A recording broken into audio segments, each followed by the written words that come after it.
아멘. 어, 바울이 전도 운동을 일으키고 있는데요. 어떤 전도 운동을 일으키냐면은 이 시스템을 준비한 전도 운동을 일으키는 것을 볼 수가 있습니다.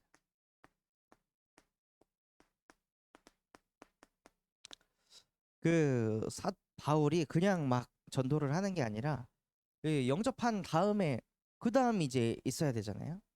근데 이제 많은 교회가 그게 없는 거죠. 영접한 이후 하나님 자녀 되고 교회 데리고 온 이후 그 이유가 없으니까 사람들이 신앙생활을 바르게 못하고 다 나가 떨어져 나가는. 그래서 사도 바울은 뭘 하냐면 예루살렘에 있는 사도와 장로들이 작성한 규례를 가지고 그들에게 주어 지키게 했습니다. 그러니까 시스템을 미리 준비해 놓고 그거 가지고 전도운동을 일으켰던 거죠.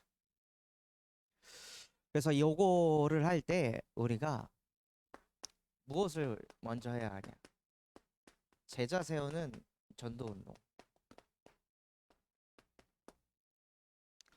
지난주 전도학교에서 제자는 지속하는 사람이다 라고 말씀을 받았습니다. 지금 제가 사역하고 있는 한 이제 분이 계속 매일 이제 예배를 드리고 계세요.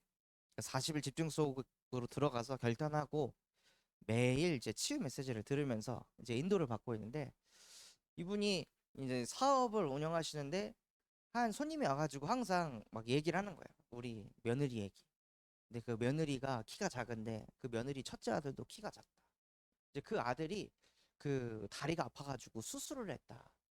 그래갖고 그런 얘기 들으면서 이 중직자분이 그분을 두고 계속 기도했던 거예요. 근데 신기하게 그 중직자분의 오셨던 이 할머니 분의 며느리의 그 손자가 이 중직자분의 자녀가 다니는 중학교를 다니는 거죠. 그래서 나중에 알고 보니까 이 아이가 이 렘넌트한테 복음을 받은 거예요. 복음을 받고 나서 이 아이의 스토리를 딱 듣고 나니까 이 아이가 부모하고 소통을 한 거죠. 그 소통을 해보니까 아니 자기가 기도했던 요 사람의 그 손자였네. 이렇게 된 거예요. 그이 렘넌트는 어떻게 될까요? 보좌의 기도가 어마어마하구나. 이걸 얘가 딱 맞고 충격을 받아가지고 전도사님 진짜 신기한 일이 있어요 하면서 저한테 막 카톡을 보냈다. 그러니까 말씀 붙잡고 계속 현장에서 예배하는 그 한 사람의 기도가요, 보좌를 움직여가지고 만남을 주시고 그 만남 속에서 그리스도의 복음이 증거되게 하시는. 그 속 안에 누가 있냐? 남은 자 렘넌트가 있다. 그러니까 우리가 받을 응답이 이러한 응답이죠. 야, 네가 사람 살리는 전도자가 돼야 돼가 아니라 보여줘야 되는. 이게 다락방이 이제 그 시대가 온 거죠. 이제 말로만 하는 복음이 아니라 그거 하니까 이제 한계가 자꾸 오잖아요. 분명히 렘넌트인데 렘넌트 적이지 않아 아이들이. 하나님 떠난 불신 6가지 상태로 사는. 왜냐? 못 봤으니까. 실제 현장에서 사람이 복음 받는 걸 못 봤으니까. 근데 이 아이가 부모를 통해 이 기도 응답이 우리 엄마의 기도 응답이구나. 이거를 얘가 느꼈어. 그러니까 이제 당연히 보는 시선 달라지겠죠. 그러니까 또 가정에도 따라오는 거예요. 가정 치유라는 게. 그러니까 전도 운동 속에 있으면요, 모든 것이 다 따라오게 되어 있습니다. 그리스도의 빛이 비춰지니까. 왜 요런 응답이 올까요?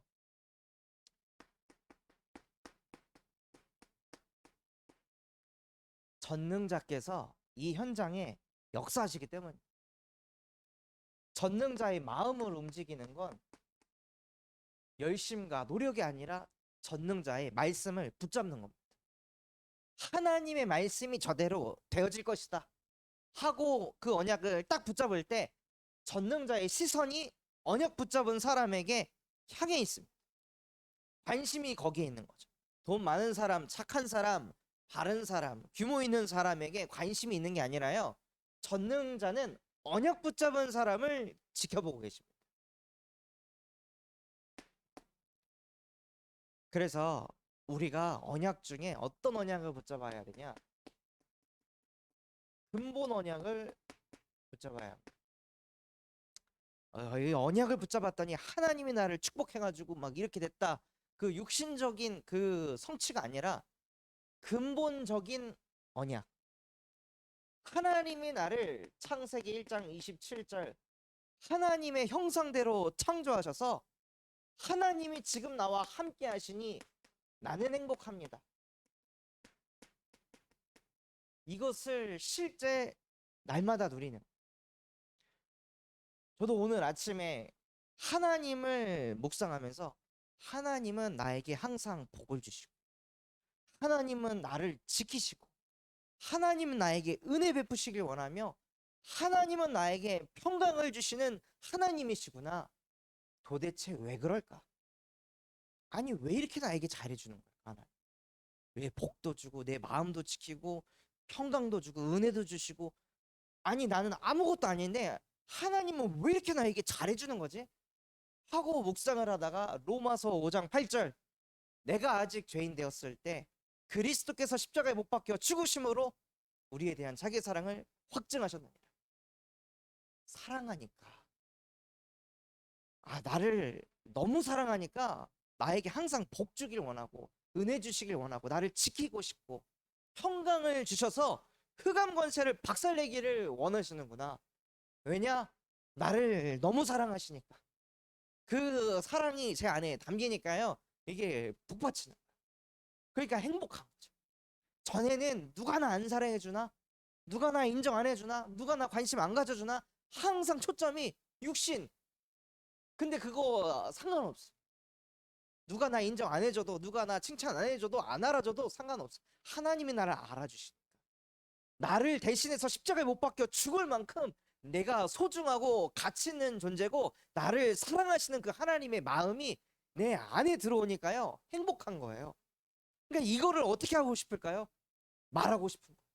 이걸 전하고 싶은 거예요. 다른 사람도 진짜 이거 알았으면 좋겠다. 언제까지 사람에게 집착해가지고 구질구질하게 자존심 벌어가면서 그 사랑 받으려고 왜 그렇게 살아야 되지? 인생을 하나님 사랑 받으면 되는데 영원하고 완전하고 유일하신 그리스도의 사랑 받으면 끝인데 이거 하나 몰라가지고 사람들이 이렇게 시달리는 거예요. 이거를 막 말하고 싶은 거죠. 그러니까 창세기 1장 28절 진짜 하나님이 주시는 참 축복이 오는 거예요. 실제 현장에 가서 정복하고 다스리면서 뻗어가는 축복을 누리게 하시는 거죠. 그래서 오기 전에 복지센터 가서도 이 메시지를 전했어요. 어르신 혼자 있을 때 자식들이 오늘은 전화 안 하나? 오늘은 나 안 찾나? 누가 나 용돈 안 주나?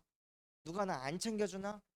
그 안에 노인복지센터 안에서도 왜 저 선생님은 나보다 이 사람을 먼저 챙겨? 막 혼자 있어도 서러운데 같이 있어도 그러니까 하나님 떠난 인간은요 그리스도의 사랑을 못 받으면은 늘 불완전한 거예요. 그러니까 뭔가 항상 애정 결핍 속에서 살아야 되는 거죠. 그래서 그 문제는 어르신들이 진짜 십자가 사랑을 깨달으면 끝나는 겁니다. 하고 이 참 축복을 전달하는 거예요. 그러니까 아멘 아멘 하면서 막 힘을 얻는 거죠. 거기 계신 분. 그러니까 창세기 2장 10절 진짜 에덴의 축복이 따라오는 거예요. 나 한 사람이 하나님과 함께하면서 행복하니까 그곳에 있는 한 60여 명의 사람들에게 이 행복이 뻗어가니까 그 영혼들도 막 행복한 거죠.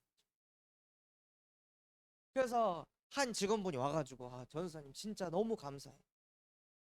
아니 원래 교회는 월요일날 교역자들 쉬시는 날이신데 이날까지 오셔가지고 이렇게 메시지를 주신 너무 감사하다. 우리 교회는 월요일날 쉬는 교회 아닌데 그냥 응답이 따라오는 거죠. 아무 말 안 해도. 그러니까 막 은혜 받으셔가지고 제가 나간 후에 이제 한 분이 마이크 잡아가지고 진짜 교역자분들 월요일 날 쉬시는데 저희를 얼마나 사랑하시면 이 쉬는 날 와가지고 메시지를 주시겠냐. 주 전사님에게 박수 드리자고 막 박수 치는 거. 그러니까 그게 제가 하나님과 함께하면서 행복하니까 그들에게 뻗어가서 그들도 막 행복해가지고 기쁨이 차고 넘치는 거죠. 진짜 사도행전에 있었던 그 성의 기쁨이 가득하였더라. 그 말씀 그대로 하나님이 나와 함께 하시니까요. 모든 곳에 함께 하시는. 그 우리가 뭘 누려야 되냐? 요거를 누리면 되는. 원래 인간을 회복하면 되는. 진짜 하나님이 나와 함께 하시고 내가 받은 그 복음이 어떤 복음인지 날마다 묵상하는 그 시간. 근데 사람들이요. 요거를 안 해서 이걸 자꾸 잃어버려. 그래서 하나님이 그리스도의 언약을 주셨습니다. 왜 그리스도의 언약을 주셨냐? 원래 인간은 하나님과 함께 해야 되는데 함께가 안 되니까 창세기 3장에 혼자 사는 거예요. 늘 혼자. 음식을 해도 혼자, 설거지를 해도 혼자, 집안일을 해도 혼자, 자녀들을 키우는 것도 혼자, 사역을 해도 혼자, 뭘 해도 다 나 혼자, 내가 해야 된다고 생각하는 거예요. 그러니 매일매일 살아가면서 수고하고 무거운 짐이 계속 늘어나는 거예요. 우리가 유치원 때 짊어졌던 짐, 초등학생 때 짊어졌던 짐, 중학생 때, 고등학생 때 나이를 먹어가면서 점점 책임감과 사명감이 막 짓누르거든요. 그러니까 사람들이 하나님과 함께하는 비밀이 없으니까 혼자 힘으로 살아가니 축복을 누리는 게 아니라 인생을 저주 속에서 살아가는, 행복이 없고 축복이 없고 저주 속에서. 누가요? 모든 사람. 로마서 3장 23절에 모든 사람이 죄를 범해서 하나님의 영광에 이르지 못하니까 다 혼자의 힘으로 악착같이 살아가는데 인생이 진짜 지옥 같고 저주 같아. 늘 한숨 쉬고 그만하고 싶고 포기하고 싶고. 왜요? 혼자 하니까. 하나님과 함께 안 하고 다 나 혼자 해야 된다고 생각하니까요. 그러니까 시달릴 수밖에 없는 거예요. 그러니 참 성공을 누리는 게 아니라 자꾸 인생이 실패 속으로 들어. 나는 왜 뭘 해도 안 될까? 이걸 해도 안 되고 저걸 해도 안 돼. 돼도요. 되는 사람도 집에 오면 또 공허해. 허무해. 막 악착같이 뭘 열심히 해가지고 하나 이렇게 잘 성공해서 만들잖아요. 딱 만들어 놓으면 나중에는 갑자기 허탈해요. 내가 이거 위해서 내가 이렇게 스트레스 받으면서 이렇게 노력하면서 살았나? 잠깐 이 순간을 느끼려고? 그러니까 막 공허함과 이 허탈함이 너무 크게 찾아오니까 이게 힘들어서 사람들이 막 술로 풀어가는 거죠. 마음이 공허하고 힘드니까. 니 너무 힘드니까 자꾸 막 여행 다녀야 돼. 막 힐링해야 한다고 막 오만 때만 거 다 하지만 사실은 영혼이 힐링이 안 되는 거죠. 진짜 인간이 가진 문제는 근본 문제니까. 하나님과 함께가 안 돼서 찾아온 근본 문제인데 자꾸 다른 거 이것저것 오만 거 다 하는데 마음에 평안이 없고 감사가 없고 행복이 없는 거예요. 그러니까 더 밑을 노르신 거죠.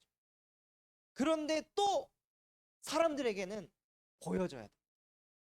하나님의 사랑 못 받은 인간은 사람의 사랑을 자꾸 찾게 돼 있고, 그러니까 나도 모르게 또 포장하고 괜찮은 척, 평안한 척, 감사한 척 그렇게 살아야 되는, 교회에 있어도 믿음 있는 척, 신앙 있는 척 그러고 살아야 되는. 그러니까 점점점 하나님과 더 멀어지는 거죠. 그러니까 점점점 더 근본 문제 속으로 들어가는 거예요. 그래서 하나님께서 자꾸 하나님과 함께하지 못하도록 만드는 뱀의 머리를 창세기 3장 15절 여자의 후손이 와서 박살내셨습니다. 진짜 문제는요, 누가 혼자 힘으로 살고 싶겠어요? 근데 자동적으로 생각이 글로 끌려간다니까요. 왜냐? 태어나기 전부터 아담과 하와 이후 모든 인류는 창세기 3장 속에서 태어났고 자랐거든. 그게 문화거든. 그게 교육이에요. 그게 경제예요. 그게 모든 것이라고 배웠어. 그래서 여자의 후손만이 그 뱀의 머리를 박살낼 수 있어. 인간이 아무리 인생이 이 저주 속에 있어서 이 저주 속에서 빠져나오려고 지금도 한 현장에서 기도하고 있는데, 같이 일하고 있는 그 종업원이 이름을 개명했다 하더라. 왜 개명했을까요? 이름을 왜 바꿀까? 자기 사주 팔자 바꾸고 싶어서. 자기 운명 사주 팔자를 바꾸고 싶은 거야. 그러니까 가가지고 이름 바꾸지만 팔자가 바뀔까요? 그냥 듣기 좋은 이름이지 운명 사주 팔자는 똑같습니다. 그럼 이름까지 바꿨는데 안 돼. 그럼 그 사람은 어떻게 할까요? 갈급하니까 다시 또 찾아가야겠죠. 이름 바꿨는데 안 돼. 그럼 좀 뭘 해야 될까요? 구술해라. 점을 쳐라. 계속 그거에 따라가지고 끌려다니는 거예요, 인생이. 그 저주 속에서는 인간이 빠져나올 수가 없어. 출애굽기 3장 18절. 그리스도의 보혈의 피를 바를 때 이 저주 속에서 해방받는 것입니다. 다른 길은 없습니다. 6월절 어린 양의 피를 바를 때 이 저주 속에서 해방받는 것입니다. 또한 끊임없이 우리를 실패 속으로, 왜? 나 혼자 하니까. 전능자의 힘으로 사는 게 아니라요, 그저 피조물 따윈 내 힘, 내 능력으로 사니까 실패할 수밖에 없는 거예요. 세상은 하나님이 창조하셨는데 그 하나님이 창조하신 세상 속에서 내 힘으로 사니까. 그래서 하나님께서 이사야 7장 14절, 처녀가 잉태하여 아들을 낳으리니 그의 이름을 임마누엘이라 하리라. 이는 하나님이 우리와 항상 함께 계심이라. 하나님이 우리와 함께 하는 게 성공하는 겁니다. 이 일을 잘 풀어가는 게 아니라, 가정 문제 없애는 게 성공이 아니라요, 하나님이 나와 함께 하심이 믿어지는 게 성공입니다. 그래서 이 세 가지 일을 예수님께서 십자가에 못 박혀 죽으시면서 완성하셨습니다. 하나님 떠난 근본 문제를 십자가에서 끝내신 주는 그리스도시요 살아계신 하나님의 아들이십니다. 이 예수 그리스도를 영접하는 자, 곧 그 이름을 믿는 자들에게만 하나님의 자녀가 되는 권세를 주셨습니다. 그 권세가 무엇이냐? 전능자의 시선이 임하는 것입니다. 전능자의 마음이 임하는 것입니다. 다른 사람의 마음을 갖는 게 아니라요, 여러분이 진짜 하나님의 마음을 가졌다고 생각해 보세요. 뭐 어떨까요? 아니, 내 자식의 마음을 가져도, 내 남편의 마음을 가져도, 아내의 마음을 가져도 그게 그렇게 감사하고 행복한데, 전능자의 마음을 가졌다고 생각해 보세요. 끝나는 겁니다. 여기서 모든 결론이 나는 겁니다. 그래서 우리가 그리스도의 언약 붙잡고 근본의 언약을 회복하고, 이제는 어디로 가냐? 세계복음화의 언약 붙잡고 걸어가는 겁니다. 요 근본 문제는 나의 문제가 아닙니다. 전 세계의 문제입니다. 그래서 내가 근본 문제가 실제 그리스도의 복음으로 완전히 끝이 났다면 만복의 근원이 될 줄 믿습니다. 그래서 하나님께서는 창세기 12장 1절에서 3절, 너는 본토 친척 아비의 집을 떠나 내게 지시할 땅으로 가라. 너는 모든 족속의 복의 근원이 될 것이다 하고 복의 근원의 축복을 주신 겁니다. 아브라함아, 너는 근본 문제 속에서 이제 해방받았다. 저주 속에서, 실패 속에서 더 이상 혼자라는 그 인생 속에서 해방받은 존재다. 너는 복의 근원이 될 것이다. 너와 똑같이 근본 문제 속에 있는 사람들 살리는 전도자가 되어라 라고 하나님이 아브라함에게 축복을 쏟아부어 주셨습니다. 또한 하나님께서 마태복음 28장 18절에서 20절에 하늘과 땅의 모든 권세를 내가 가졌으니 그런 내가 세상 끝날 때까지 너희와 항상 함께 할 것이다. 그러니 가서 모든 족속을 제자 삼아라. 전능자께서 우리와 함께 하시기 때문에 가서 제자 삼을 수 있는 겁니다. 그래서 우리에게 무슨 힘이 필요하냐?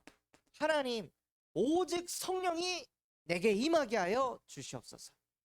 그 성령의 충만함 속에서 땅끝까지 그리스도의 증인 되게 하옵소서. 그래야 이 언약을 붙잡고 사도행전 9장 15절 그릇을 키우시기 바랍니다. 우리는 어떤 그릇이냐? 가라, 이 사람은 내 이름을 이방인과 임금들과 이스라엘 자손들에게 전하게 하여 택한 나의 그릇이라. 우리의 그릇은 이 정도의 그릇입니다. 가정복음화, 가문복음화에서 끝날 그릇이 아니란 뜻입니다. 이방인, 임금들, 이스라엘 자손들 모든 족속을 살릴 수 있는 그릇입니다. 전능자의 그릇. 그래서 요거 가지고 어디까지 가냐? 네가 가이사 앞에도 서게 될 것이다. 그래서 하나님은 저와 여러분을 가정 가문을 넘어 가이사 앞에도 서서 그리스도의 복음을 증거할 언약 붙잡은 언약의 사람.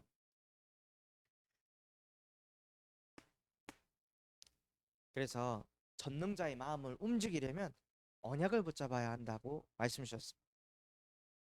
우리가 언약을 붙잡아야 어느 정도 언약을 붙잡아야 되냐? 창세기 6장 13절에서 21절에 말씀이 선포가 됩니다.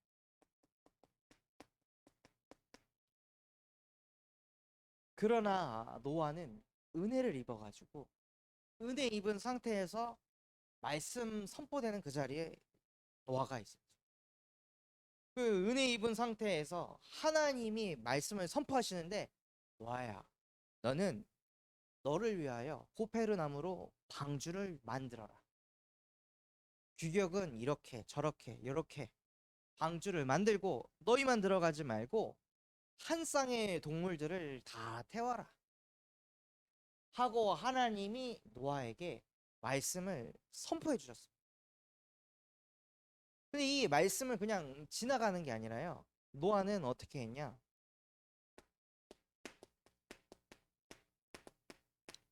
그 말씀을 실현시켰습니다.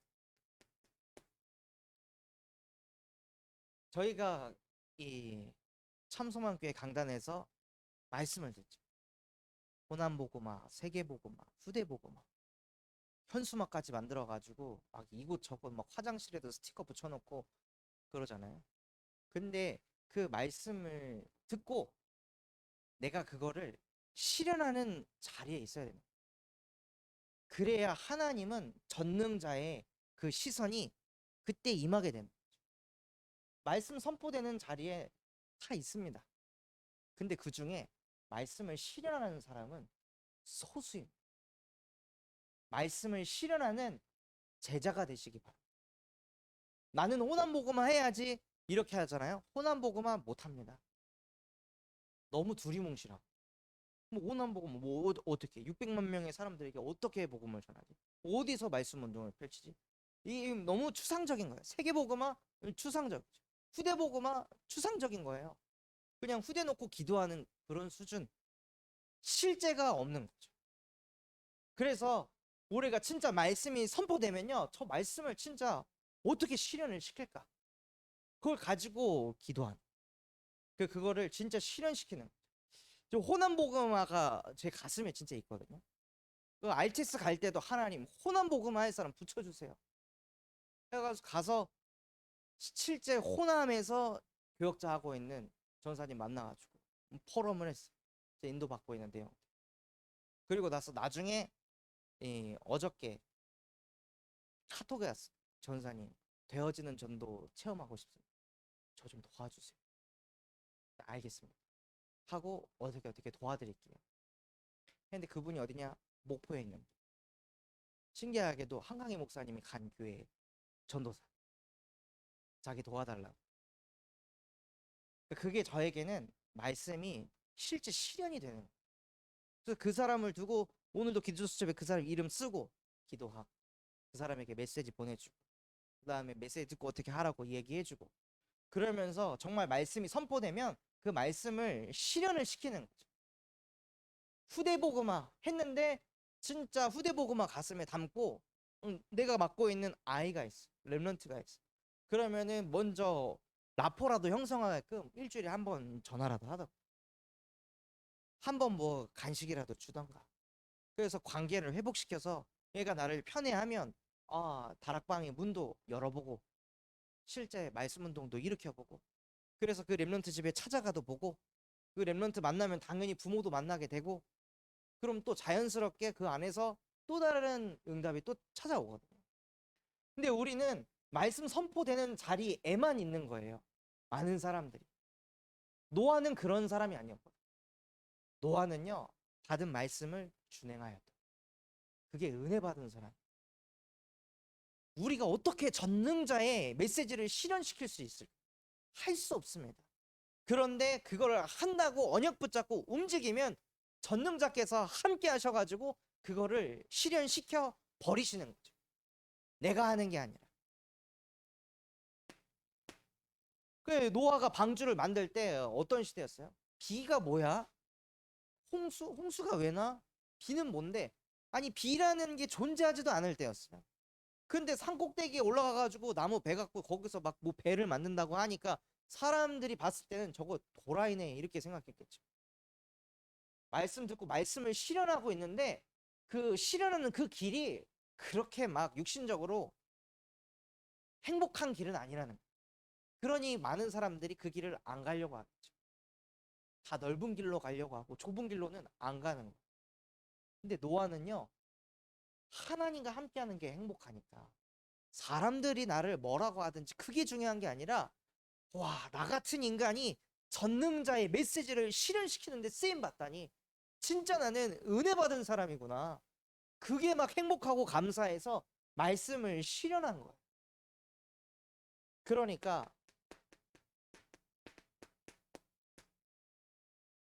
그 말씀을 하루 계속 하다 보니 어느 날 방주라는 인생 작품이 나온 겁니다. 우리의 인생 작품이 뭘까요? 자녀 잘 키워가지고 스카이 대학 보내면 인생 작품일까요? 그런 좋은 대학 나와가지고 글로벌 기업 들어가서 뭐 1년에 연봉이 막 1억, 2억 찍으면은 인생 작품일까요? 근데 왜 그렇게 키운 부모님들이 혼자 있을 때 공허해요? 왜 우울해요? 왜 자꾸 자식을 자랑해야만 되는 거야? 안 해도 되잖아. 행복하지 않으니까 자꾸 자식 자랑을 해야 되는 거고 사람에게 인정을 받으려고 막 발버둥을 쳐야 되는 거예요. 그러니까 우리의 인생 작품은요 육신적인 것이 아니라 하나님의 선포된 말씀을 실현하면서 그것을 실제 성취시켜 버리는 게 우리의 인생 작품인 겁니다. 그래서 여기 계신 분들만큼만이라도 강단에서 주신 언약 딱 붙잡고 하나님 내가 진짜 저거는 실현시키겠습니다. 목사님의 메시지가 땅에 떨어지지 않고 실제 성취되는 것을 보여주겠습니다. 라고 그것에 쓰임받는 증인 되시기 바랍니다.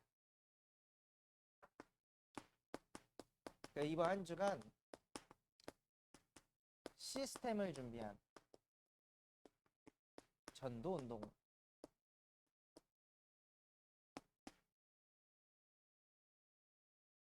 오늘 본문에 보면요 바울이 무엇을 하냐 제자부터 찾았습니다. 바울에게는 제자 찾는 시스템이 있었던 거죠. 그 제자를 찾았는데 그 제자가 누구냐? 디모데였어요. 근데 그 디모데는 형제들에게 칭찬받는 자.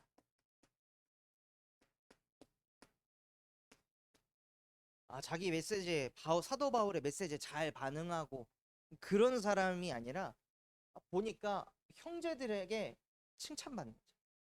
근데 어느 정도 칭찬을 받냐? 디모데는 루스드라와 이고니온에 있는 형제들의 칭찬을 받는 자. 아니 지역에서 디모데는 진짜 하나님의 사람이야 라고 이 정도까지 칭찬받는 자였던 거예요. 이렇게 칭찬받는 자들의 특징이 뭐가 있을까요? 9가지 포인트가 있는 거예요. 그러니까 전도 운동을 일으키면은 자기도 모르게 그 영적 우월주의에 막 들어가거든요. 나만 전도자야 막 이렇게 되고 내가 하는 것처럼 해야 돼. 왜 이렇게 된단 말이에요? 각자 하나님께서 주신 전도의 방향이 있는데 내 거 이렇게 돼요. 디모데는 그런 사람이 아니었던 거죠. 나 혼자 잘난 맛에서 전도 운동하는 게 아니라요. 내 좌우 상하 같이 보면서 함께 가는 전도를 했던 사람이었는 거예요. 그러니까 그 9가지 포인트를 가지고 전도할 때에도 지금만 보는 게 아니라 이 지역의 과거, 현재, 앞으로 일어날 미래 이거를 보고 메시지를 던지고 사람을 보고 그러니까 지금만 보지 않으니까 과거도 볼 줄 아니까 복음을 원색적인 복음을 제대로 전할 수 있었겠죠.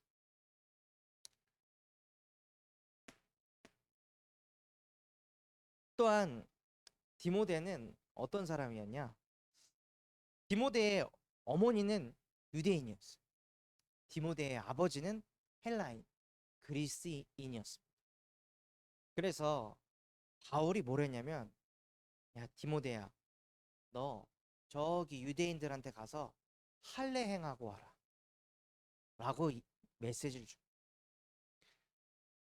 그때 당시에는 마취가 없잖아요. 어마어마하게 고통스럽단 말이에요. 그것도 다 큰 사람을 갖다가 할례를 시킨다고 하는. 근데 디모데가요 어떤 사람이냐? 강단의 제자였던. 그 바울의 말에 아니 나 이미 다 컸는데 이제 와서 무슨 할례를 해? 나는 그리스인인데 내가 왜 할례를 받습니까? 라고 막 말대꾸하고 토를 단 게 아니라 그 강단에서 미션 딱 주니까 그 목회자의 말에 순종하고 그냥 가서 할례를 해놓은 거야. 그게 제자인 거죠. 나 잘난 맛에 내 생각 가지고 뭔가 이렇게 갖다 박는 게 아니라 진짜 제자는요 형제들에게 칭찬을 받으며 9가지 포인트를 갖고 있고 또한 강단의 제자인 것입니다.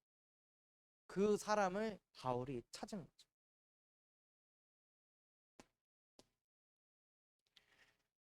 그리고 나서 바울이 무엇을 하냐? 시스템을 준비한 전도 운동을 했어요. 그래서 말씀해 보면 4절에 여러 성으로 다녀갈 때 예루살렘에 있는 사도와 장로들이 작성한 규례를 그들에게 주어 지키게 하니.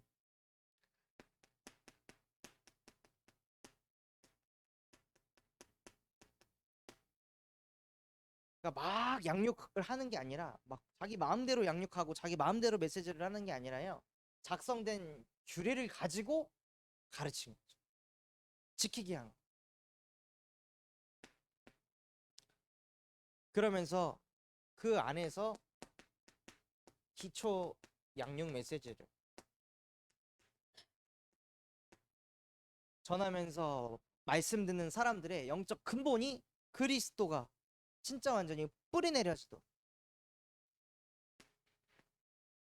근데 이 양육만 한 게 아니라 이 전도가요 뻗어갔거든요. 그러니까 이들에게 사역자 메시지도 같이 전달하는 작성한 규례를 가지고. 그래서 저 또한도 영적 근본을 바꾸려고 뭘 시키냐면 40일 집중하면서 근본이 치유되도록 계속 매일 하루 한번 치유 메시지를 듣는 류목사님 치유 사명자 대회 메시지를 들으면서 영적 근본을 먼저 바꾸고 그리고 40일 기초 메시지 복음 편지부터 해가지고 그 메시지가 실제 사역자들에게 편집되도록 그렇게 지금 세팅을 하고 있어. 그래서 우리 또한도 전도운동 한 이후에 규례가 작성이 돼야 돼. 또한 이렇게 전도운동을 일으키는 중에 막힌 것처럼 보이는 현장이 있습니다.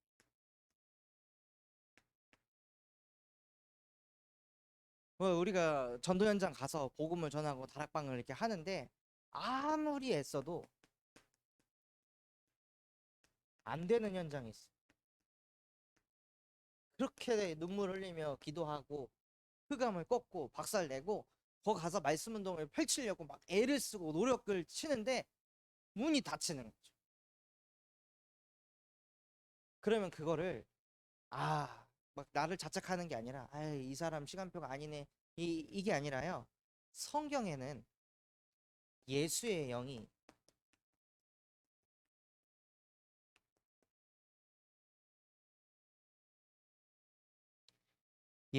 영이 허락하지 아니하였다.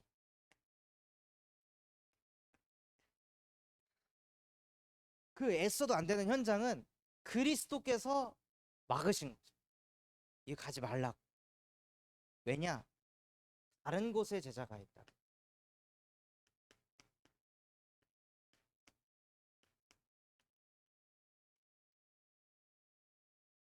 저도 이제 사역을 해보면은 애써도 안 되는 현장인데 그래도 또 막 애를 쓰거든요. 그래도 이걸 어떻게 풀어가려고 막 노력을 해요. 근데 왜 그러냐? 여기밖에 없어. 여기서만 말씀 운동을 일으키. 곳곳에서 말씀 운동을 일으켜서 제자를 찾아야 되는데 한 군데만 죽어라 하고 파는 거예요. 거기엔 예수의 영이 허락하지 않고 다른 곳에 제자가 있는 거예요. 그래서 우리가 계속 곳곳에서 말씀 운동을 일으켜야 되는 거죠. 어디서 제자가 나올지 모르니까. 그래서 결론으로요. 진짜 여러분이 하나님과 함께 하면서 행복을 누리시려면 뭘 해야 하냐? 단절하셔야 돼요. 나라는 존재하고 단절하고 가정과 단절하고 세상과 단절하고 오직 나와 하나님만 묵상하는 그 시간, 오직 복음의 말씀만 묵상하는 그 시간, 그게 인간에게 가장 필요한. 이거 없이 하려고 하잖아요. 이거 없이 말씀 실현시키려고 하면 종교로 가게 돼 있습니다. 하나님이 나와 함께하는 이 행복 없이 자꾸 강단 말씀을 성취시키려고 하면요 시달린다니까요. 그래서 류 목사님도 제발 메시지 선포되면 바로 뭐 하려고 하지 마셔라. 그 언약 붙잡고 기도부터 하셔. 왜냐하면요 바로 하잖아요. 하는데 얼마 못 갑니다. 끝까지 가야 되는데 끝까지 못 가는 거죠. 그러니까 하다 말다. 그러니까 절대 시스템이 못 세워지는. 그래서 정말 나와 가정 또 뭐 미디어 세상하고 완전히 단절하고 하나님과 나와 함께하는 그 시간을 회복하시기 바랍니다. 그래서 미션으로 하나님이 우리에게 언약을 주셨습니다. 근데 이 언약을 그냥 두고 가는 게 아니라요. 진짜 구체적으로 이 언약을 성취시키기 위해서 지금 나는 무엇을 인도받으면 되겠습니까? 하고 구체적으로 인도를 받으시는 거예요. 그때 하나님이 보좌의 능력으로 여러분과 함께 하실 겁니다. 진짜 언약 붙잡고 기도하는 사람이 다 추상적인 언약 붙잡고 기도하는데 구체적으로 언약 붙잡고 기도하는 사람은 실제 그 애통함이 있는 거죠. 정말 실현시키고 싶다. 말씀 성취의 주역이 돼서 사람 살리는 전도자가 되고 싶다. 그래서 이 구체적인 언약이 실제 실현이 되고 인생 작품이 돼서 그 작품을 통해 또다시 전도운동이 일어나는 전도자의 한 주가 되시기를 예수 그리스도 이름으로 기도하도록 하겠습니다. 하나님 아버지 감사를 드립니다. 오늘 우리에게 말씀 주신 것과 같이 시스템을 통한 전도운동이 실제 우리 교회 안에서도 실현되어지게 하여 주시옵소서. 정말로 현장에 전능자의 능력이 아닌 혼자의 힘으로 꾸역꾸역 살아가고 있는 불신자들에게, 종교인들에게 그 문제는 하나님 떠난 근본 문제라고, 그래서 당신에게 필요한 것은 오직 예수 그리스도의 복음이라고 담대하게 증거할 수 있는 전도자들의 한 주가 되게 하여 주시옵소서.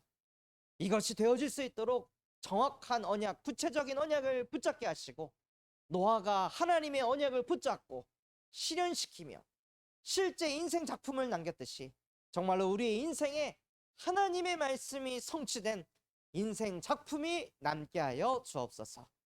지금도 살아서 우리와 함께 하시는 예수 그리스도 이름으로 기도드렸습니다. 아멘.